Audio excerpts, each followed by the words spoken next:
ঘর পোড়া গরু সিঁদুরে মেঘ দেখলে যেমন ভয় পায়, সবাই ভাবে যে আওয়ামী লীগ চলে গেছে, বিএনপি ক্ষমতায় গিয়ে আওয়ামী লীগ, এই তত্ত্বাবধায়ক সরকারের মধ্যেই যদি এরা 3 মাস 6 মাসের জন্য এসে তাদের মধ্যেই যখন এত পরিবর্তন, বিএনপির মতো একটি প্রধান দল, তাদের উপরে যদি অন্যায় অবিচার করা হয়, তাদের মতকে গুরুত্ব দেওয়া না হয়। অপরদিকে দেশের সেনাবাহিনীও একটি ফ্যাক্টর। সেনাবাহিনী তো ওপেনলি বলেছে ডিসেম্বরের মধ্যে নির্বাচন চাই। আমার মনে হয় অনিশ্চয়তার মেঘ কেটে গিয়েছে, সারা দেশের সাধারণ মানুষ অত্যন্ত উল্লসিত।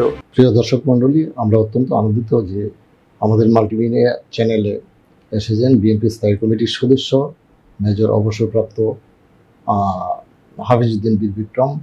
আপনারা জানেন তিনি একজন বীর মুক্তিযোদ্ধা এবং স্বাধীনতার ঘোষক শহীদ প্রেসিডেন্ট জিয়াউর রহমানের সঙ্গে উনি রণাঙ্গনে জেট ফোর্সে উনি যুদ্ধ করেছেন। তো আমরা হাফিজ ভাই আপনাকে স্বাগত জানাচ্ছি। তো আপনারা তো জানেন যে আজকে একটি ঐতিহাসিক দিন। লন্ডনে ডরচেস্টার হোটেলে আমাদের প্রধান উপদেষ্টা নোবেলজয়ী ডক্টর মোহাম্মদ ইউনূসের সঙ্গে বিএনপির ভারপ্রাপ্ত চেয়ারম্যান তারেক রহমানের একটি ঐতিহাসিক বৈঠক হয়েছে। তো এই বৈঠকটিকে আপনি কীভাবে দেখেছেন? আমার দেশের সকল পাঠক দর্শককে শুভেচ্ছা জানাই। আজকের বৈঠকটি জাতির ইতিহাসে অত্যন্ত গুরুত্বপূর্ণ একটি বৈঠক হিসেবে বিবেচিত হবে। আমার জানা মতে বৈঠকটি অত্যন্ত ফলপ্রসূ হয়েছে এবং মোটামুটিভাবে প্রধান উপদেষ্টা এবং উপদেষ্টা পরিষদের সাথে বিএনপির যতটুকু গ্যাপ বা মতানৈক্য ছিল সেটা অনেকটা কমে এসছে বলে আমার ধারণা। আমাদের প্রধান চাওয়া ছিল একটি, নির্বাচনটি যাতে ডিসেম্বরের মধ্যে অনুষ্ঠিত হয়, কারণ এপ্রিল মাস নির্বাচনের জন্য সঠিক সময় নয়। রোজার মধ্যেই ক্যাম্পেইন করতে হবে এবং ছাত্রদের পরীক্ষা রয়েছে এই সময়।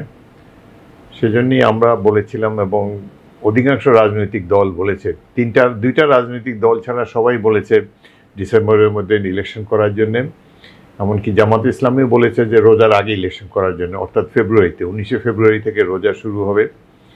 আমি মনে করব আজকে প্রধান উপদেষ্টার কাছে আমাদের চেয়ারপারসন, অ্যাক্টিং চেয়ারপারসন যে প্রস্তাব দিয়েছেন নির্বাচনটি রোজার আগে আনার জন্যে, এটি যদি বাস্তবায়িত হয় দেশবাসী উপকৃত হবে, গণতন্ত্র আরও মজবুত হবে, নির্বাচন কমিশনও স্বস্তি পাবে, দেশের জনগণও স্বস্তি পাবে।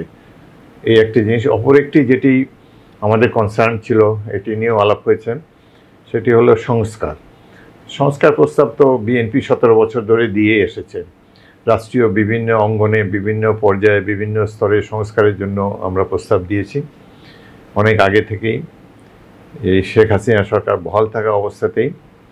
আর সংস্কার হলো একটি চলমান প্রক্রিয়া, একটু সময় লাগে। এই 1 সপ্তাহের মধ্যে সংস্কার করে ফেলা যায় না। এই যে 10 মাস সময় বর্তমান সরকার নিল, কি সংস্কার তারা করেছে? কোনো সংস্কার করতে পারে নাই। সুতরাং সংস্কার চলমান প্রক্রিয়া। এই সরকার, আমরা যদি এই সংস্কার কোথায় কোথায় করা হবে, কি কি করা হবে, এটার দুটো পোর্শন আছে। একটা হলো আমরা স্ট্রেট ওয়ে করে ফেলতে পারি ঐকমত্যের ভিত্তিতে রাজনৈতিক দলসমূহের, সেটি একটি করা যায়। অপরটি হলো যেটার এখতিয়ার কেবলমাত্র নির্বাচিত গণপ্রতিনিধিদের আছে। তো এখন যদি এই সরকারের আমলে আমরা যদি আলাপ আলোচনার মাধ্যমে ঐকমত্যে পৌঁছে যাই, তাহলে সংস্কারের কিছু অংশ এখনই বাস্তবায়ন করা যায় নির্বাচনের আগেই, বাকিটা নির্বাচনের পরে যাদেরকে জনগণ নির্বাচিত করবে রাষ্ট্র পরিচালনার জন্য, তারা সেই সংস্কারগুলো করবে। আর সাংবিধানিক যেসব সংস্কারের কথা কোনো দল বলছে, ছাত্রদের একটা দল বলে, সেগুলো করার একমাত্র এখতিয়ার হলো নির্বাচিত প্রতিনিধিদের। সংবিধান সংস্কার তো যে কেউ করতে পারে না। সেই জন্য অপেক্ষা করতে হবে আমাদের নির্বাচনের জন্য। নির্বাচিত প্রতিনিধিরা যদি যোগ্য মনে করেন তাহলে তারা প্রয়োজনীয় সংস্কার করবেন। আর বিচার, যেটি তৃতীয় বিষয় রইল বিচার। কেউ বলে যে এখন এই সরকার থাকতে থাকতে বিচার করতে হবে। তো গত 16 বছর বিএনপি যেভাবে নির্যাতিত হয়েছে এই মাফিয়া শেখ হাসিনা সরকারের হাতে, এত কষ্ট, এত ত্যাগ তিতিক্ষা তো কারো নাই। আমাদের হাজার হাজার কর্মী নিহত হয়েছে, জেলে গিয়েছে, লক্ষ লক্ষ কর্মীর বিরুদ্ধে মামলা, আমরা সবাই জেলে গিয়েছি কয়েকবার করে। সুতরাং আমাদের উপরে যে অত্যাচার নির্যাতন করেছে, আমরা আমাদের তাগিদেই এবং জনগণের চাওয়া পাওয়ার প্রেক্ষিতে, আকাঙ্ক্ষার প্রেক্ষিতেই আমরা বিচার করব, সুষ্ঠু বিচার যাতে হয় সেজন্য বিচার বিভাগকে আমরা আমাদের পক্ষ থেকে সব ধরনের সমর্থন জানাবো। সুতরাং এটা নিয়ে এই অন্তর্বর্তীকালীন সরকার বা অন্য দলের কোনো চিন্তা করার প্রয়োজন নেই। আমরা যারা সংগ্রাম করছি ঐক্যবদ্ধভাবে মাফিয়া সরকারের বিরুদ্ধে, আমরা ঐক্যবদ্ধভাবেই তাদের বিচার প্রক্রিয়াও চালাবার জন্য বিচার বিভাগকে সমর্থন করব। সুতরাং এসব বিষয়ে আজকে আলাপ হয়েছে এবং আমরা আশা করি যে নির্বাচনের তারিখের ব্যাপারে নির্বাচন কমিশন শীঘ্রই একটি ঘোষণা দিবেন, যাতে আগেই, রমজানের আগেই নির্বাচন অনুষ্ঠিত হতে পারে। সংস্কারের ব্যাপারে তো আলাপ আলোচনা চলমান আছে, আরও চলমান থাকবে, একটু সময় লাগলেও আমরা ঐক্যমতের ভিত্তিতেই সংস্কারগুলো চালু করতে চাই বা এটা প্রতিষ্ঠিত করতে চাই। আর বিচার বিভাগকে আমরা সমর্থন দেব, যাতে দ্রুত একটা, আমরা আশা করি যে ফেব্রুয়ারির মধ্যেই একটা দৃশ্যমান বিচার হবে আওয়ামী লীগের এই সন্ত্রাসী দুর্বৃত্তদের, তাহলে জনগণ আশ্বস্ত হবে। ইতিমধ্যে অনেক সময় গিয়েছে, আমার মনে হয় ট্রাইব্যুনাল বাড়াতে হবে এবং বিচার সংশ্লিষ্ট সবাইকে আরও বেশি সময় দিতে হবে। আমাদেরকে তারা গভীর রাত্রে 9টা-10টার সময়ও সাজা দিয়েছে কোর্ট করে বিভিন্ন, তো এখন রাতে কোর্ট বসিয়ে, সুতরাং এখন দ্রুত তাদেরও আরও স্পিড আরও বাড়াতে হবে, যাতে জনগণ আশ্বস্ত হয়। এবং এই যে 10 মাসে যে কিছুই হলো না, একটা চার্জশিট দেওয়া হয় নাই, কাউকে এখন পর্যন্ত সাজা দেওয়া হয় না, এটা নিয়ে জনগণের মনেও কষ্টে আছে, আমাদের মনেও কষ্ট আছে।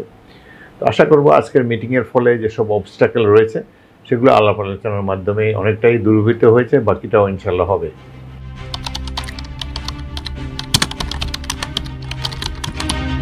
আমার মনে হয় অনিশ্চয়তার মেঘ কেটে গিয়েছে, সারা দেশে সাধারণ মানুষ অত্যন্ত উল্লসিত। লন্ডনেও দেখেছি যে বিএনপি কর্মীরা তাদের বডি ল্যাঙ্গুয়েজ খুবই উল্লসিত, এবং দেশেও আমাদের মহাসচিব ইতিমধ্যে বক্তব্য রেখেছেন, অন্যান্য নেতাকর্মীদের মধ্যেও তারা হাঁপ ছেড়ে বেঁচেছে। আমরা ভেবেছিলাম যে নির্বাচন নিয়ে একটা বড়সড় ডেডলক হবে, ইগো প্রবলেম হবে। আশা করি সে অনিশ্চয়তা কাটিয়ে উঠেছে এবং জনগণের বহুল প্রত্যাশিত নির্বাচনটি আমরা যথাসময়ে পাবো, উপযুক্ত সময়ে পাবো।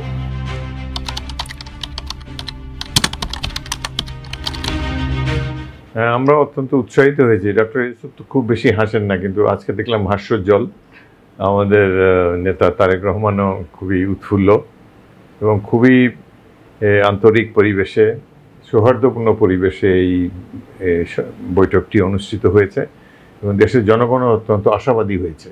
কারণ বিএনপির মতো একটি প্রধান দল, তাদের উপরে যদি অন্যায় অবিচার করা হয়, তাদের মতকে গুরুত্ব দেওয়া না হয়। অপরদিকে দেশের সেনাবাহিনীও একটি ফ্যাক্টর, সেনাবাহিনী তো ওপেনলি বলেছে ডিসেম্বরের মধ্যে নির্বাচন চাই।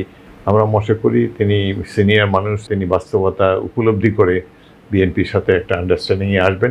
বিএনপি মানে জনগণের চাওয়া পাওয়ার সাথে, কারণ কারা রাষ্ট্র ক্ষমতায় যাবে এটা তো জনগণ নির্ধারিত করবে। বিএনপি যে ক্ষমতায় যাবে এমন তো কিছু না, যদি জনগণ ভোট দেয় তাহলে যাবে, কিন্তু জনগণের ইচ্ছাকে সম্মান জানানো প্রত্যেক সরকার বা সরকার প্রধানের কর্তব্য। কিন্তু বর্তমানে উপদেষ্টা পরিষদের যে সদস্য বা তাদের যে কথাবার্তা, এটাতে গণতন্ত্রের প্রতি কোনো শ্রদ্ধাবোধ আমি দেখিনি। তারা বলার চেষ্টা করে আমরা কি ভোট দেওয়ার জন্য এখানে আসছি নাকি। আমার তার মনে হয় যে তাদের আরও অনেক গুরুত্বপূর্ণ কাজ আছে।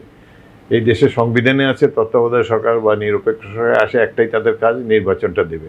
তারা যেসব সংস্কারের কথা বলে আমরা চুপচাপ শুনেই যাচ্ছি, এগুলো করার এখতিয়ার তাদের নাই। এগুলো নির্বাচিত পার্লামেন্ট করতে পারে। তারা দেশে সেকেন্ড রিপাবলিক করবে, সংবিধান ছুঁড়ে ফেলে দিবে, অমুক দেবে কি, তাদের বিভিন্ন ধরনের এই ফোরাম ওই ফোরাম নানা ধরনের কথাবার্তা বলে, যেগুলো সাধারণ মানুষের সাথে কোনো সম্পর্ক নাই। এটা একমাত্র আতেল বা একটা শিক্ষিত শ্রেণীর চিন্তাভাবনা। তো বাংলাদেশ তো এক্সপেরিমেন্ট করার জায়গা না। যাই কিছু করতে হবে জনগণের সমর্থন নিয়ে করতে হবে, জনগণের আকাঙ্ক্ষা প্রতিফলন থাকতে হবে সরকারের প্রত্যেকটি কর্মকাণ্ডে। তো আমরা সেদিক দিয়ে এতদিন হতাশ ছিলাম। আমি আশা করব প্রফেসর ইউনূস, তিনি একজন বিজ্ঞ ব্যক্তি, তিনি এই অল্প বয়সী ছেলেদের কথায় বা তাদের অনভিজ্ঞ উপদেষ্টাদের কথায় এমন কোনো ডিসিশন নেবেন না যাতে জাতি ভবিষ্যতে বিপদে পড়ে। এবং নির্বাচিত সরকারের জন্য বড় বড় সংস্কার এবং অন্যান্য গুরুত্বপূর্ণ বিষয়গুলো নির্বাচিত সরকারের উপরে রেখে দেওয়া উচিত। তারা প্রারম্ভিক কাজ শুরু করতে পারেন ইনিশিয়ালি, বাট ফাইনাল ডিসিশন এটা should be taken by the elected government.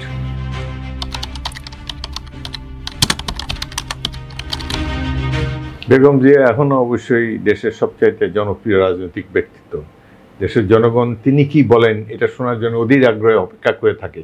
তিনি কয়েক বছর ধরে রাজনৈতিক বক্তব্য দিচ্ছেন না, বাট তিনি পরিস্থিতি সম্পর্কে সম্পূর্ণ ওয়াকেবহাল এবং সেজন্যই আজকে এটা উল্লেখে এসেছে। বেগম জিয়াও খুশি হবেন যদি ফেব্রুয়ারির মধ্যে ইলেকশন হয়, এটা প্রফেসর ইউনূসও নিশ্চয়ই উপলব্ধি করবেন। এবং আমার মনে হয় যে জনাব তারেক রহমান এবং প্রধান উপদেষ্টা মিলে এই দেশকে একটা শক্ত ভিত্তির উপরে দাঁড়া করাতে পারবেন। আমরা মানে এন্ড অফ দি ডে আমরা এই দেশের নাগরিক, অনেক ত্যাগ তিতিক্ষার বিনিময়ে এই দেশ ৭১ সালে স্বাধীন হয়েছে এবং বিএনপি মুক্তিযোদ্ধাদের দল। আমাদের নেতা স্বাধীনতার ঘোষণা দিয়েছেন জনাব জিয়াউর রহমান। সব দিক দিয়ে বেগম জিয়া তার যে জনপ্রিয়তা এবং তার রাষ্ট্র শাসনের যে অভিজ্ঞতা, এটার যদি যে কোনো সরকারি এটার যদি বেনিফিট নেয় দেশের জন্যই ভালো হবে বলে আমি মনে করি।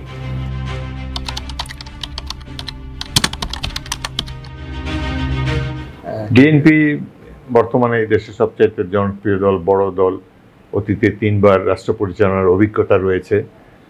এখন আমাদের একটা প্রধান সংকট হলো গণতন্ত্রের সংকট। ১৯৭১ সালে আমরা যুদ্ধ করেছিলাম গণতন্ত্র প্রতিষ্ঠার জন্য, সারা জাতি যুদ্ধ করেছে, কিন্তু সেই গণতন্ত্র আমরা পাইনি। কিছুদিনের মধ্যে পেলাম একটা একদলীয় শাসন। সেই অবস্থার পর থেকে সামরিক শাসন এসেছে, নানান ধরনের রাষ্ট্র ব্যবস্থা দেখেছি, কিন্তু আজ পর্যন্ত দেশের জনগণের যে পরম আকাঙ্ক্ষিত গণতন্ত্র সেটি এখন পর্যন্ত দৃশ্যমান নয়। সুতরাং বিএনপির জন্য একটা চ্যালেঞ্জ রয়েছে যে গণতন্ত্রকে শক্ত ভিত্তির উপরে প্রতিষ্ঠিত করে দিতে হবে। তো এই নির্বাচনের পর জনগণ যদি বিএনপিকে ভোট দেয়, তাদের চ্যালেঞ্জ হলো যে দেশে একটা জাতীয় ঐক্য গড়ে তোলা। অন্যান্য রাজনৈতিক দল যারা আমাদের সাথে যুগপৎ আন্দোলনে আছে বা সমমনা কিংবা এই মাফিয়া হাসিনার বিরুদ্ধে প্রতিরোধ সংগ্রামে ছিল, তাদেরকে ঐক্যবদ্ধ রেখে জাতীয় ঐক্য গড়ে তোলা, এটা বিএনপিকেই প্রধান ভূমিকা নিতে হবে। সেটা করবে, দেশে গণতন্ত্র আনতে হবে, আইনের শাসন ফিরিয়ে আনতে হবে এবং বিএনপিকে নিজেকে নিষ্কলুষ রাখতে হবে। বিএনপি যদি জনগণের ভোটে ক্ষমতায় যায়, এর যেন কোনো বিরূপ সমালোচনা কেউ না করতে পারে, কোনো দুর্নীতি যাতে স্পর্শ না করে, আইন শৃঙ্খলা পরিস্থিতি যাতে নিয়ন্ত্রণে রাখতে পারে, পররাষ্ট্রনীতিটি যাতে স্বাধীন সার্বভৌম দেশের পররাষ্ট্রনীতি হয়। এই চ্যালেঞ্জ বিএনপিকে মোকাবেলা করতে হবে। জনগণ তাকিয়ে আছে বিএনপির দিকে। এটা যদি বিএনপি না করতে পারে, এই মুহূর্তে অন্য কোনো দল নেই যেটা জনগণকে স্বস্তি দিতে পারে এইসব ব্যবস্থা গ্রহণ করে। সুতরাং এগুলো সবই বিএনপির জন্য চ্যালেঞ্জ। বিশেষ করে আমাদের বর্তমান নেতা বেগম জিয়ার অনুপস্থিতিতে তারেক রহমানকেই লিডিং ভূমিকা নিতে হবে এই বাংলাদেশকে একটি শক্তিশালী গণতান্ত্রিক উন্নত রাষ্ট্রে পরিণত করার ক্ষেত্রে। বিরাট চ্যালেঞ্জ রয়েছে আমাদের সামনে।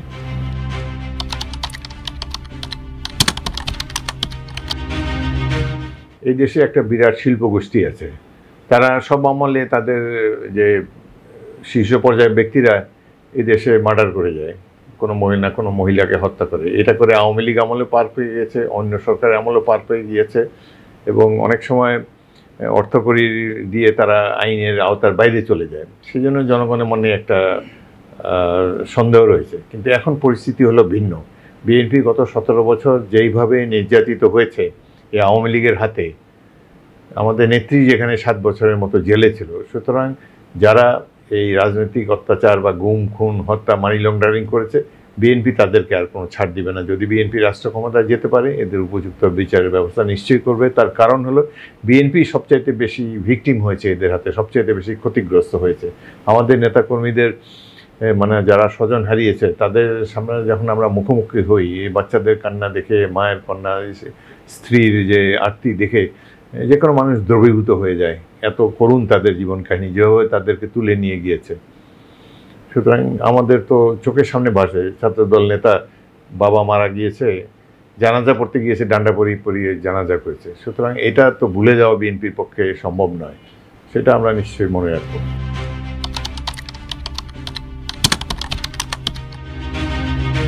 ঘর পোড়া গরু সিঁদুরে মেঘ দেখলে যেমন ভয় পায়, সবাই ভাবে যে আওয়ামী লীগ চলে গেছে, বিএনপি ক্ষমতায় গিয়ে আওয়ামী লীগ, এই তত্ত্বাবধায়ক সরকারের মধ্যেই যত এরা 3 মাস 6 মাসের জন্য এসে তাদের মধ্যেই যখন এত পরিবর্তন, ছাত্রনেতারা যারা এদের বিরুদ্ধে আন্দোলন করেছে মাফিয়া সরকারের বিরুদ্ধে, তারা যেভাবে অর্থকড়ি কামানোর ব্যাপারে তৎপর হয়ে যায়, এসব থেকে মানুষের রাজনীতিবিদদের উপরে আস্থা হারিয়ে ফেলছে বলে মনে হতে পারে।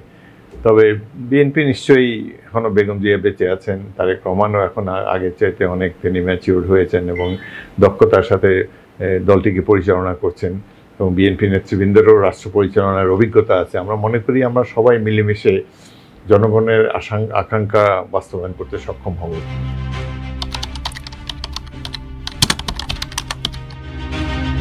বিএনপির প্রত্যেক নেতাকে উপলব্ধি করতে হবে যে এই দলটার দিকে জনগণ তাকিয়ে রয়েছে, এই দলের প্রত্যেকটি নেতাকে কি বলে এটি তারা শুনে বিএনপিকে এইভাবেই জাজ করবে। সামনে একটি নির্বাচনও রয়েছে, এবং বিএনপি একটি উদারনৈতিক দল। আমাদের নেতা জিয়াউর রহমান সব রাজনৈতিক দলকে সুযোগ দিয়েছেন, কোনোদিন কোনো নেতাকে ব্যক্তিগতভাবে আক্রমণ করেন নাই। এমনকি শেখ মুজিবুর রহমান তাকে প্রমোশন দেন নাই, নানাভাবে তাকে হেনস্থা করা হয়েছে। তারপর তিনি কখনোই কোনো নেতার বিরুদ্ধে, দলের বিরুদ্ধে বক্তব্য রাখেন নাই। সেটা আমাদেরও অনুসরণ করা উচিত এবং কথাবার্তার মধ্যে সংযম থাকা উচিত এবং রাজনৈতিক শিষ্টাচার বহির্ভূত কোনো কথা কোনো নেতা কারোই এরকম বলা উচিত না।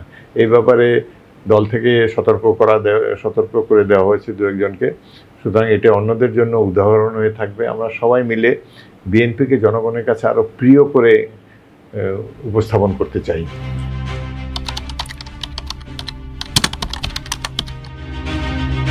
আগামী দিনে আরও কড়া হতে হবে, আরও তৎপর হতে হবে, কারণ এখনও তো বিএনপি রাষ্ট্র ক্ষমতার বাইরে যায়। জনগণ যদি বিএনপিকে রাষ্ট্র ক্ষমতায় বসায় তাহলে এই দুর্নীতির ব্যাপারে জিরো টলারেন্স থাকতে হবে এবং এই ব্যাপারে দলকে নিয়ন্ত্রণে রাখা, এটা প্রধানত জনাব তারেক রহমানের উপরে এই দায়িত্বটি বর্তায়।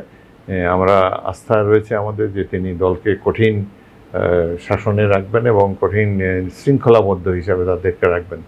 অর্থনৈতিক বিষয়ে বা মন্ত্রণালয় পরিচালনার ক্ষেত্রে কিংবা রাজনৈতিক দল হিসেবে অন্য দলের সাথে তাদের সৌহার্দ্য নষ্ট হয় এবং জাতীয় ঐক্য বিনষ্ট হয়, এমন কোনো কর্মকাণ্ড থেকে যাতে বিএনপি সকল নেতৃবৃন্দ কর্মীরা যাতে সজাগ থাকে এই ব্যাপারে, এটাই আমরা সবাই আশা করি।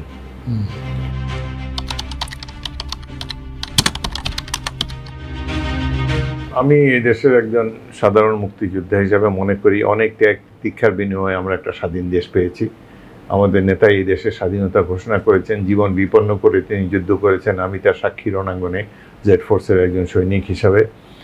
তো এত ত্যাগ তিতিক্ষার পর যে দেশটি পেয়েছি, সেই দেশটি যেন অর্থনৈতিকভাবে উন্নত হয়, সাধারণ মানুষের ব্যক্তিগত জীবনে যেন আমরা আরও স্বাচ্ছন্দ্য আনতে পারি, প্রত্যেকটি মানুষ যাতে খেয়ে পরে সুন্দর জীবন যাপন করতে পারে, প্রকৃত শিক্ষা তারা পায়, এই জন্য আমাদের ঐক্যবদ্ধ থাকতে হবে। এবং আরেকটি জিনিস হলো যে আমাদের একটি প্রতিবেশী রাষ্ট্র আছে যারা চায় না যে আমরা উন্নতি করি, আমাদের নানাভাবে বিড়ম্বিত করার তারা চেষ্টা করে। এইসব ক্ষেত্রে আমরা ঐক্যবদ্ধ থাকব এবং রাষ্ট্রের এবং দেশের স্বার্থকে যেন দলের স্বার্থ, ব্যক্তি স্বার্থের উপরে স্থাপন দিতে পারি, এই ধরনের আমাদের দল এবং অন্যান্য সকল রাজনৈতিক দলের প্রতি আমি বিনীতভাবে অনুরোধ জানাচ্ছি।